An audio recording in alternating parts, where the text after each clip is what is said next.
تو جنت کی بشارتیں لے کر اس طرح بیٹھے رو رہے ہیں، اور نماز میں ہی جان پیش کی اللہ کو. خنجر نماز میں لگا، ہوش میں آتے پوچھا مجھے کس نے مجھے خنجر مارا؟ کہا مجوسی نے. کہا شکر ہے میرے مولا، تو نے کسی مسلمان کے ہاتھ میری موت نہ لکھی، ایک کافر کے ہاتھ مجھے شہادت اعلیٰ نصیب فرمائی. جب بچنے کی امید ختم ہو گئی تو اپنے بیٹے کو بلایا. اب دیکھو وہ کہتے تھے میں قدم بقدم چلوں گا تاکہ اپنے ساتھیوں سے مل جاؤں. دیکھو اللہ نے ملایا کیسے. جب بچنے کے آثار ختم ہو گئے تو اپنے بیٹے کو بلایا. کہ بیٹا جاؤ اما عائشہ سے پوچھ کے آؤ کہ عمر اپنے ساتھیوں کے پاس دفن ہونے کی اجازت چاہتا ہے. اجازت دے دے تو مجھے وہاں دفن کرنا، نہیں تو جنت البقیع میں جا کے مجھے ڈال دینا. اور ان سے کہنا کہ عمر پوچھ رہا ہے، یہ نہ کہنا امیر المومنین پوچھ رہا ہے، میں امیر المومنین نہیں ہوں. حضرت عبداللہ بن عمر آئے، دروازے پر دستک دی. ہم عائشہ نے اندر آنے کی اجازت تو اندر بیٹھی رو رہی تھی، وہ بھی رو، سارا مدینہ رو رہا تھا. سارا اسلام ہی رویا عمر کے مرنے پر. تو انہوں نے عرض کی اما جان میرے باپ کی یہ تمنا اور خواہش ہے، آپ سے اجازت چاہتے ہیں.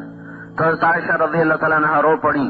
مزید فرمایا کہ یہ جگہ تو میں نے اپنے لیے رکھی ہوئی تھی کہ میرا باپ بھی یہیں دفن ہے، میرا خامد بھی یہیں دفن ہے، میں بھی یہیں دفن ہو جاؤں گی.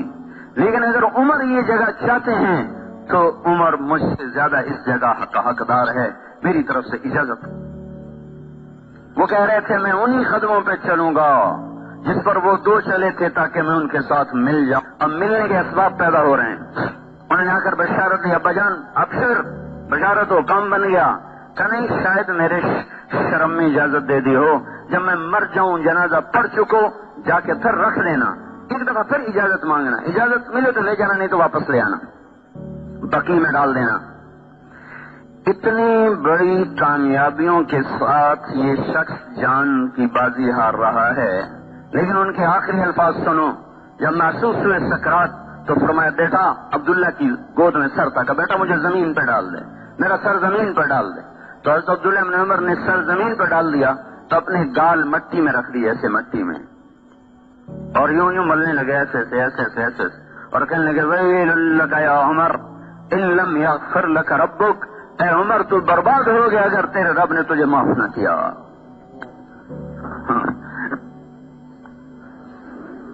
جنت کی خوشخبریاں لے کر بھی وہ کہے تو برباد ہو گیا اگر تیرے رب نے تجھے معاف نہ کیا. یہ مجمع نماز چھوڑ کر بھی کبھی نہیں رویا کہ آئے ہمارا کیا بنے گا.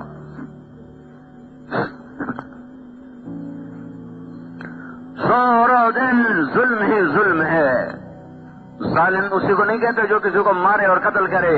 جس کی نظر نے غلط دیکھا یہ بھی ظالم ہے، جس کے کانوں نے غلط سنا یہ بھی ظالم ہے، جس کی زبان غلط بول گئی یہ بھی ظالم ہے.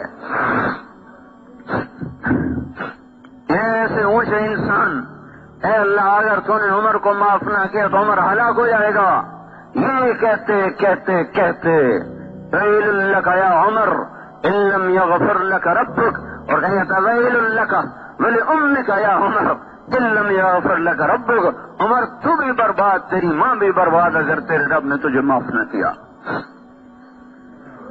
یہ کہتے کہتے کہتے کہتے دنیا سے رخصت ہو گئے.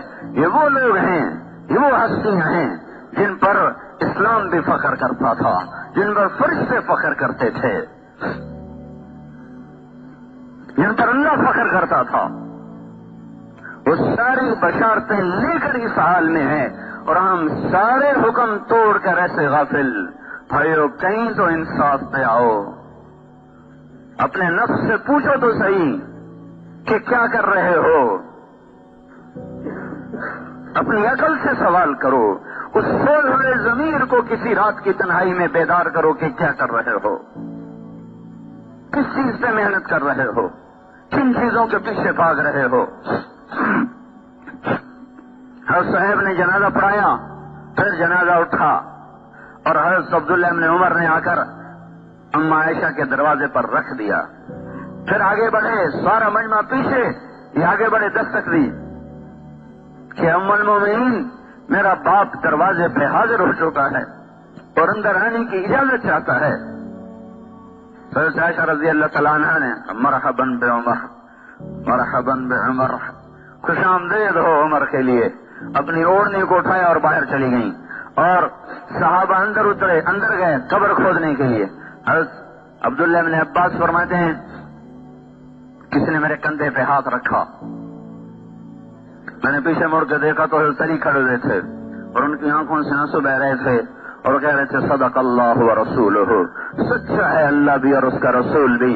مجھے پتا تھا عمر اسی جگہ آئے گا، دھرتی میں اور کوئی جگہ ہے ہی نہیں جو اس کو سنبھال سکے سوائے اس ٹکڑے کے، اس لیے کہ میں نے ایک دفعہ نہیں، میں نے 20 دفعہ حضور سے سنا کہ میں ابو بکر اور عمر، میں ابو بکر اور عمر، میں میرے ساتھی ابو بکر اور عمر۔ اس جملے کو میں نے اتنا سنا کہ مجھے یقین تھا کہ اس کائنات میں کوئی ٹکڑا ایسا نہیں جو عمر کو سنبھال سکے سوائے نبی کے پڑوس کے۔ بھائیو، جو زندگیاں بنا گئے وہ روتے چلے گئے، ہم گناہوں میں بوڑھے ہو گئے اور پھر بھی آنسو نہ بہے۔ اس لیے بھائیو، اللہ کے واسطے توبہ کرو، اللہ کو راضی کرو۔ انفرادی مسئلے حل کرانے ہوں، اجتماعی مسئلے حل کرانے ہوں، ملکی مسئلے حل کرانے ہوں، عالم کے مسلمانوں کا مسئلہ حل کرانا ہو، یہ سیاستدانوں کے بس کی بات نہیں ہے، یہ حکمرانوں کے بس کی بات نہیں ہے، یہ فوج اور پولیس کے بس کی بات نہیں، وہ بیچارے ہمارے جیسے کمزور انسان ہیں۔ اللہ کو واسطے دو، اس کو مناؤ، وہ ارادہ کر لے، اور اس کو منانا ماں سے زیادہ آسان ہے۔ ماں کو منانا کتنا آسان ہوتا ہے، اس سے زیادہ آسان اللہ کو منانا ہے۔ توبہ کرو اللہ کی بارگاہ میں، ایسی توبہ کہ توبوا الی اللہ جمیعا ایھا المؤمنون۔